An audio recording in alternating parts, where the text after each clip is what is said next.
আসসালামু আলাইকুম। আজকে আমি একটি পিসি বিল করব যার বাজেট অ্যারাউন্ড 70,000 টাকা, অর্থাৎ 70,000 প্লাস মাইনাস 2,000 টাকা।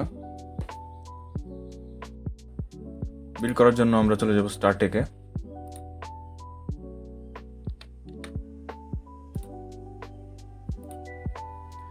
তো স্টারটেকে সর্বপ্রথম কম্পোনেন্ট পিসির জন্য সিপিইউ হিসেবে আমরা চুজ করব Ryzen 5 5500। তো 5500 হচ্ছে একটি 6 কোর 12 থ্রেডের প্রসেসর এবং এর clock speed up to 4.2 GHz এবং দাম হচ্ছে 10,600। 5600 নেওয়া যেত, কিন্তু 5600 দাম এখন অনেক বেশি, 14,800। তো আমরা 5500 চুজ করব। এছাড়াও 3600 নেওয়া যায়, কিন্তু এটা অনেক পুরাতন হয়ে গেছে। তো যাই হোক, আমরা 5500 চুজ করলাম। এরপর নেব মাদারবোর্ড। আমরা B550M মাদারবোর্ডটা নেব। তো এক্ষেত্রে MSI অথবা গিগাবাইট। তো এখানে গিগাবাইটেরটার দাম হচ্ছে 11,000 টাকা, আর MSI এরটার দাম হচ্ছে 10,500 এবং এটার মধ্যে 4টা র্যাম স্লট আছে। তো এটা চুজ করব। এরপর হচ্ছে র্যাম। তো র্যাম অ্যাটলিস্ট 8GB যুগ 8GB 16GB নেওয়া আবশ্যক বর্তমান সময়ে। তবে এই মুহূর্তে বাজেটের খাতিরে আপনারা একটা র্যামও নিতে পারেন। পরবর্তীতে আপগ্রেড করার প্ল্যান থাকলে অবশ্যই আপনারা একটাই নিন, যেহেতু বাজেট খুবই সীমিত। তো আমরা একটা কাজ করি, আমরা দুইটাই নেই। তো নেটেকের র্যামগুলা অন্যান্য র্যামগুলোর তুলনায় কিছুটা কম দামে পাওয়া যায়। তো আমরা দুইটাই চুজ করলাম। প্রত্যেকটার দাম হচ্ছে 6,700।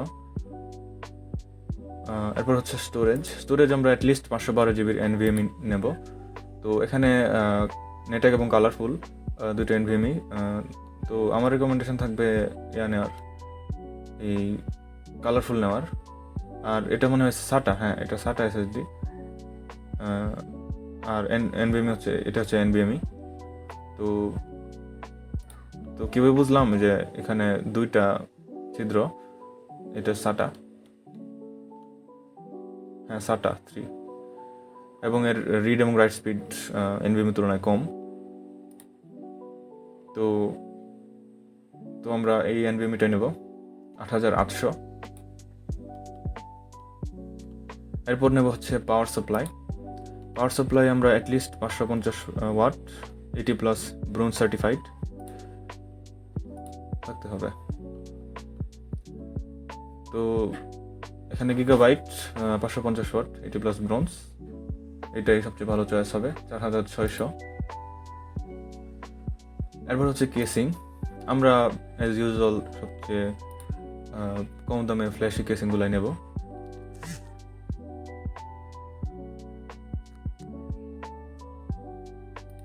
তো একটা ATX কেসিং নিতে হবে। তো আমার কাছে পার্সোনালি এই কেসিংটা পছন্দ হয়েছে। তো এটা 4টা ARGB ইনস্টলড, দাম হচ্ছে 3,500। তো এখন এই বিল্ডের সবচেয়ে আকর্ষণীয় কম্পোনেন্ট গ্রাফিক্স কার্ড। তো গ্রাফিক্স কার্ডের জন্য আমরা চুজ করবো হচ্ছে ইন্টেল আর্ক A580। তো ইন্টেল আর্ক A580 এটা হচ্ছে 8GB VRAM এবং এর দাম 23,500। তো অনেকেই ইন্টেল আর্ক এই গ্রাফিক্স কার্ডগুলো নিয়ে অনেক অভিযোগ করে, কিন্তু বাস্তবতা ভিন্ন। বাস্তবে এগুলো কিন্তু অনেক ভালো পারফর্ম করে, এবং ড্রাইভার নিয়েও কিন্তু যে ইস্যুগুলো ছিল ইন্টেল কিন্তু সেগুলো সলভ করছে। তো আমরা এটা নিলাম 23,500 গুণের ইন্টেল আর্ক A580। তো এই হলো আমাদের বিল্ড। তো এই বিল্ডের দাম দাঁড়ালো হচ্ছে 74,899, অর্থাৎ 74,900 বা প্রায় 75,000 টাকা। তবে আমি শিওর যে আপনারা যদি একটু ঘাটাঘাটি করেন এবং একটু সময় দেন, তাহলে কিন্তু প্রায় 70-72 এরকম বাজেটের মধ্যেই পেয়ে যাবেন বিলটা। তো ধন্যবাদ। দেখার জন্য। আসসালামু আলাইকুম।